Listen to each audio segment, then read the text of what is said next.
I'm joined now by Beata Javorcik. She's the chief economist at the European Bank for Reconstruction and Development.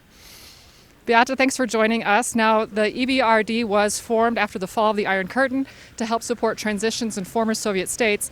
Looking at Ukraine specifically, what have EBRD loans accomplished there, both in the long term and since the war began? Before the war, we were already the largest institutional investor in Ukraine, investing about $1 billion a year. We had a lot of staff on the ground and a very in-depth knowledge of the country. We supported not only the economy through lending, but also through reforms.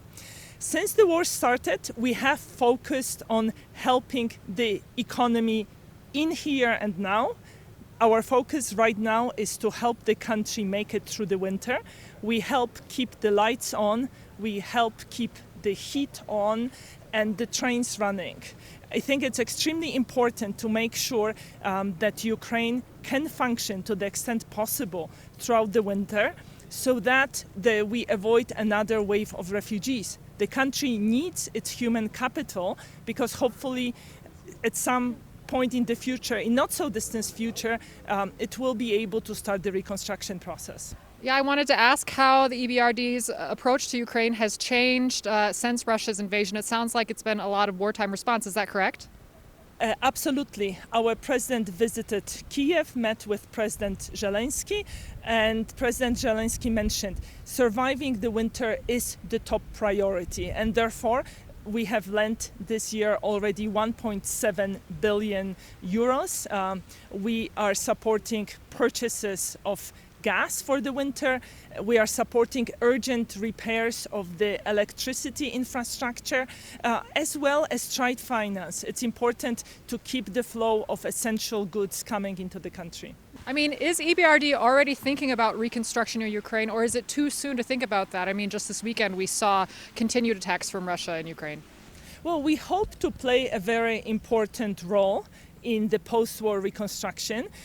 We are in close touch with other major participants of that process, with other multilateral development banks, and we believe that our knowledge of the country, our experience there, and our focus on the private sector will allow us to make a big contribution to the reconstruction process.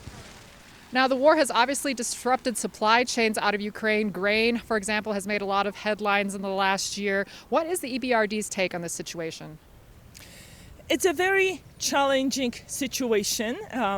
Certainly, supporting exports of grain was very high on our agenda in the summer. As you may know, Egypt, Lebanon and other countries that import grain are our countries of operations, and we have tried to help there to the extent possible. All of our countries of operations, with the exception of a few oil exporters, have felt very acutely the fallout from the war. Having said that, this year was a record level of investment for us because our help was needed. And as we were investing in those countries, we haven't lost sight of the long-term goal of green transition. I'm very pleased to report that almost half of our investment this year was directed to supporting the green economy. Over 70 countries are stakeholders in the loans that EBRD gives out to countries like Ukraine. I mean, looking at it from an economic point of view, does loaning money to Ukraine still make sense? We are channeling grants as well. We also have revolving facilities such as trade finance.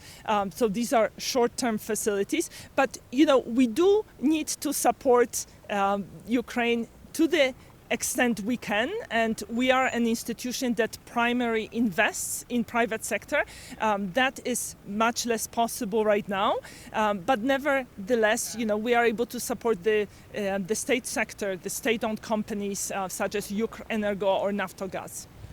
Following the invasion, your institution said that it would get out of its stakes in Russia as quickly as possible. What is the status on that? We stopped investing in Russia after the annexation of Crimea. On the eve of the annexation, our portfolio there was worth about 9 billion euros. By now, it's only about 800 million. We have been exiting our investment in Russia. Of course, for legal reasons, it takes time to unwind everything, but we are certainly committed to doing that. We also closed our offices in Moscow as well as in Minsk. So it sounds like that's still ongoing. Now, obviously, your organization has a lot of other projects going on in other parts of the country as well. Is Ukraine, to some extent, overshadowing these other projects, for example, in Eastern Europe or also in Africa, where I know you're also active? Not at all. As I mentioned, we had a record year of investment. We invested 13 billion euros this year.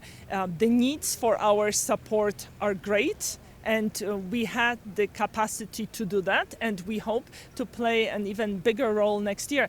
I mean, lots of clouds are gathering over the European continent when it comes to the economic landscape, so I expect that we will be more needed than before, even this year. And we hope to play a particularly important role when it comes to supporting private sector, that's our mission, as well as green transition. Now, as our viewers can see from the snow around us, we're obviously here at Davos. What do you hope to accomplish? What are your hopes? Why are you here? The motto of Davos is collaboration in a fragmented world. And I think this motto is very fitting. I hope we are going to see more collaboration, more international collaboration, more collaboration between the private sector and the public sector, and less fragmentation. I do worry about the world becoming more fragmented when it comes to international trade, and I hope that policymakers are going to see that the world cannot withstand another big shock at the time when we are facing a climate emergency, at the time when countries have not fully rebounded yet from the COVID pandemic, and at the time where the needs for reconstruction of Ukraine will be great. Beata Javorcik, Chief Economist at the European Bank for Reconstruction and Development. Thank you so much.